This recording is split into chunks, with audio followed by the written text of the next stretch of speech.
Hi everybody, my name is Leanne Brummett. I am a quilt pattern designer and sell my patterns on Etsy. I am also a quilt blogger. On my blog I have free tutorials for quilt blocks, quilt patterns, and I also do a little thing called Nifty Notions. It's where I find something new in the quilting world and give it a try and tell you what I think about it.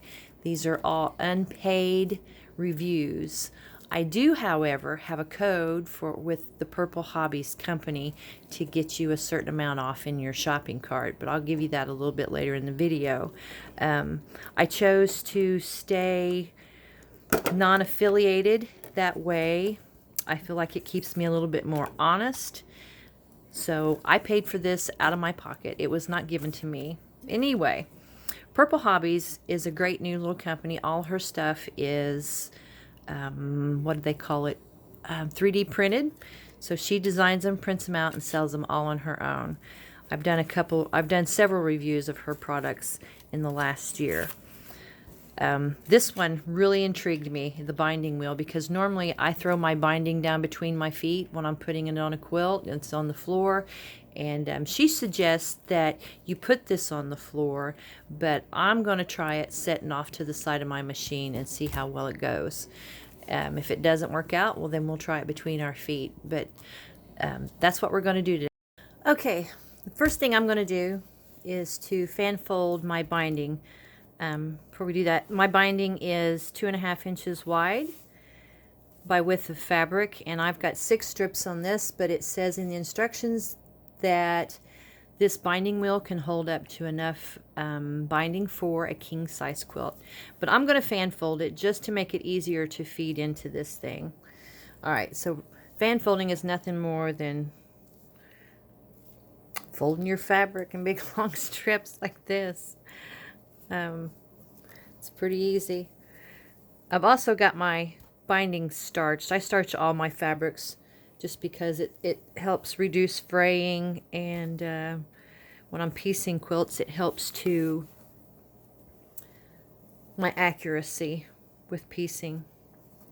But this is the quilt that I will be showing you putting the binding on, actually using the binding wheel. The binding will be a different binding.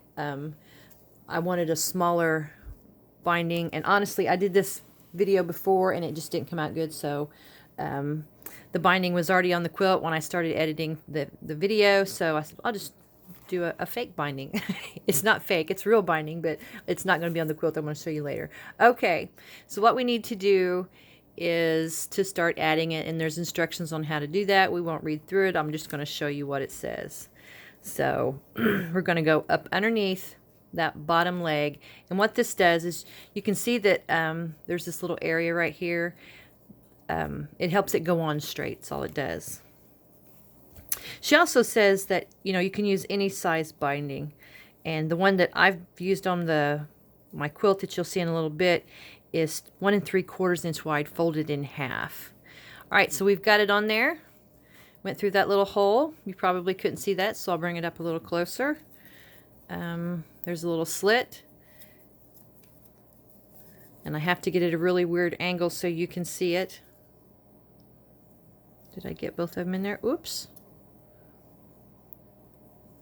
It's easier to do when I'm not trying to let you guys see what's going on. Sorry guys, it's just easier to do with you not looking. That's ridiculous. Okay, let me see if I can zoom in and leave it laying on the table. Alright, let's move it up. See, I'm just putting it in there kind of catty-cornered, and then I can get the other side in and push it right through. It's really not that hard. It's just hard to do when you're on camera. Okay, so let's zoom back out. There we go. Now we've got it on there. It doesn't say to do this, but I'm going to do it. I'm just going to start it out by doing like one little turn. And then watch how fast this goes. You're not going to believe it. You just spin that wheel. Whoops. I got a little carried away.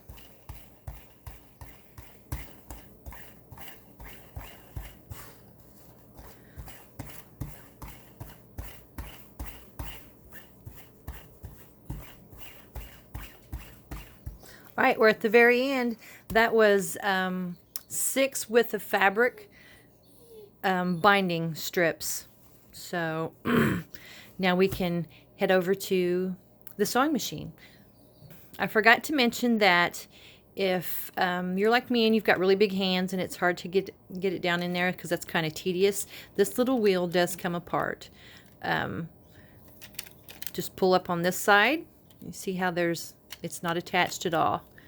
And then pull out on the other side and it will slide right out of there and this comes off. Then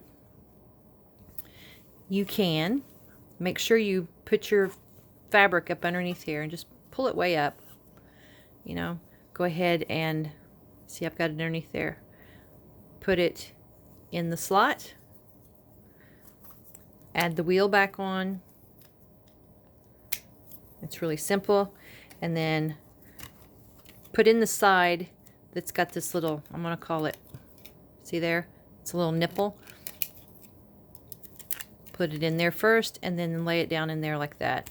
And then you're ready to start spinning. Okay, I've got my binding wheel setting off to this side of my sewing machine. As you can see, I've got the raw edge on this side. And I'm just going to set it right there and see how this works out. See if it, and it spins pretty freely, I'll tell you. I was really quite impressed with how freely that spins. Now this is a fairly small binding because I'm working on a quilt that has patchwork on the side, and I want it to be a 1/4 inch binding. So I only want a 1/4 inch showing so it doesn't interfere with my patchwork. All right, so I've got my walking foot on. Whoops, I need to lengthen my stitches a little bit. I had them shortened due to, when I was making the binding, I used a smaller stitch to put them together. And so we just pull on that. Oh, it spins so easy. That's wonderful. I love that. Yes.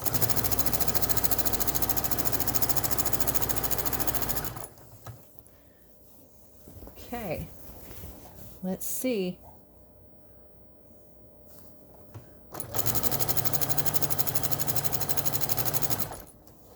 Give it another little pull.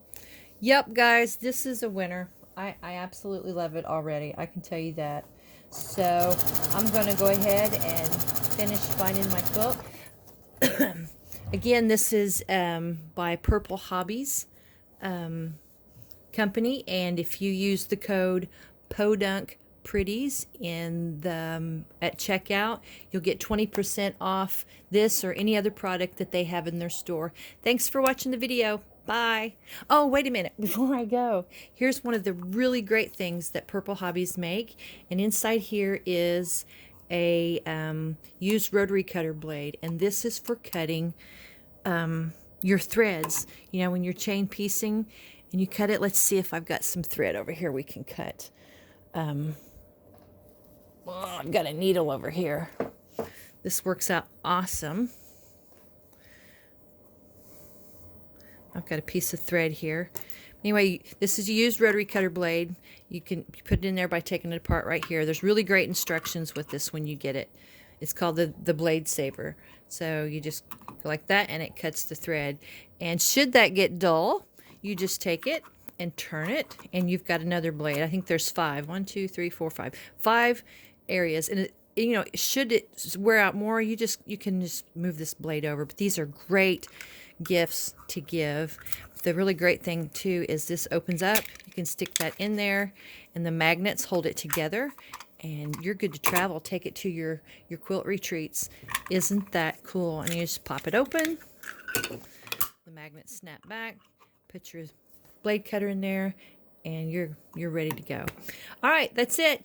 Podunk Pretties code at Purple Hobbies. Get you 20% off everything in your shopping cart.